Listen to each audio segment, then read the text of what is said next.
Lucas test, आइए इसको देखते हैं कि ल्यूकास टेस्ट से हम कैसे जो है आइडेंटिफाई कर सकते हैं प्राइमरी, सेकेंडरी और टर्शियरी एल्कोहल को।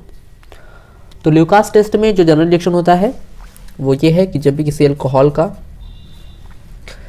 HCl के प्रेजेंस में या HCl के साथ रिएक्शन कराते हैं, हाइड्रोक्लोरिक एसिड के साथ रिएक्शन कराते हैं in the presence of ZnCl2 zinc chloride, तो ये चेंज होता है एल्किल हैलाइड यानी कि RCl में प्लस H2O बाहर निकलता है।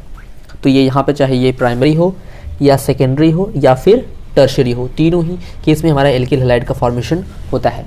तो डिफरेंस क्या है, कैसे पहचानेंगे कौन सा प्राइमरी, कौन सा सेकेंडरी, कौन सा टर्शियरी, इसके लिए हम जो है इसके टाइमिंग को देखते हैं। इसमें क्या होता है कि जब अगर हमने यहाँ पे क्या लिया है, प्राइमरी एल्कोहल लिया है, प्राइमरी एल्कोहल का अगर हम क्या करते हैं HCl और ZnCl2 के साथ रिएक्शन कराते हैं किसी प्राइमरी एल्कोहल का, सॉरी पहले टर्शियरी कर देते हैं, टर्शियरी एल्कोहल का कराते हैं। तो टर्शियरी एल्कोहल में क्या होता है कि ये जो रिएक्शन है वो 20 to 30 सेकेंड में, 20 to 30 सेकेंड में हो जाता है, 20 to 30 सेकेंड में ये रिएक्शन कंप्लीट हो जाता है, ठीक है, और हमारे एल्किल हैलाइड का फॉर्मेशन हो जाता है, ठीक है। जब हम सेकेंडरी एल्कोहल का कराते हैं HCl और जिंक क्लोराइड के रिएक्शन में, तो उसमें देखते हैं कि इस रिएक्शन को होने में कम से कम 4 to 5 मिनट, 4 से 5 मिनट का समय लगता है। ये रिएक्शन होने में कम से कम 4 से 5 मिनट का समय लगता है और 4 से 5 मिनट में एल्किल हैलाइड हमारा प्राप्त होता है।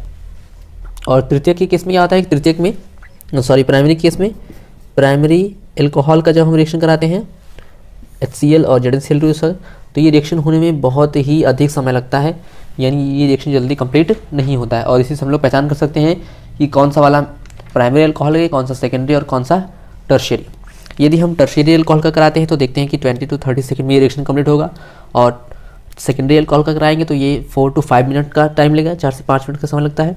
और जबकि प्राइमरी एल्कोहल जल्दी रिएक्शन ही नहीं देता है, इसमें कोई जल्दी रिएक्शन ही नहीं होता है, या तो होता है तो बहुत ही अधिक समय लगता है।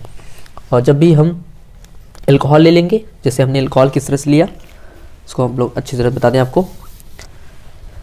जैसे ये हमारे पास तीनों एल्कोहल अलग अलग हमको दिए गए हैं, इसमें एक प्राइमरी है, एक सेकेंडरी है और एक क्या है, टर्शियरी। हमको पता नहीं है कि कौन सा प्राइमरी है, कौन सा सेकेंडरी है और कौन सा टर्शियरी, ठीक है। हमको बताना है कौन सा प्राइमरी है, कौन सा सेकेंडरी और कौन सा टर्शियरी, ठीक है। तो देखते हैं कि जैसे ही हम इसमें HCl और ZnCl2 यहाँ पे लिख दें, HCl प्लस ZnCl2, HCl और ZnCl2 का मिक्सचर इसमें डालते हैं। इस मिक्सचर को कहते हैं ल्यूकास रिएजेंट। क्या कहते हैं, ल्यूकास रिएजेंट। HCl और ये हमेशा कॉन्सेंट्रेट लेते हैं, यानी कि कॉन्ग यानी कि सांद्र हाइड्रोक्लोरिक अम्ल लेते हैं। तो सांद्र हाइड्रोक्लोरिक अम्ल और जिंक क्लोराइड के मिक्सचर को कहते हैं ल्यूकास रिएजेंट, ठीक है। तो जब भी ल्यूकास रिएजेंट को एल्कोहल में डाला जाएगा, एल्कोहल के सॉल्यूशन में डालते हैं, तो देखते हैं कि यहाँ पर RCl या फिर कह लें RCl ही कहेंगे, एल्किल हैलाइड का फॉर्मेशन होगा। और एल्किल हैलाइड थोड़ा सा धुंधले टाइप का होता है, तो देखते हैं कि 20 से 30 सेकंड में ये जो है, अगर मान लीजिए कि इसमें डालने पर ये 20 से 30 सेकंड में ही ये धुंधला हो जा रहा है, तो हम लोग पहचान करेंगे कि कौन सा एल्कोहल है। ये हमारा हो जाएगा, ये जो इसके अंदर है वो टर्शियरी एल्कोहल है, ठीक है। और इसमें डालने देखते हैं कि इसमें 4 से 5 मिनट लग रहा है इसको धुंधला होने में, यानी RCl के फॉर्मेशन में, तो समझ जाएंगे कि हमारा कौन सा एल्कोहल है, टर्शियरी एल्कोहल है। और इसमें जैसे डालेंगे तो इसको ये जल्दी रिएक्शन ही नहीं होगा, या फिर होगा तो बहुत अधिक समय होगा, तो हम इसे पहचान कर लेंगे कि ये हमारा कौन सा एल्कोहल है, प्राइमरी एल्कोहल, ठीक है। तो इस तरह से ल्यूकास टेस्ट से हम लोग जो है प्राइमरी, सेकेंडरी और टर्शियरी की पहचान करते हैं। आइए नेक्स्ट मेथड पर आते हैं।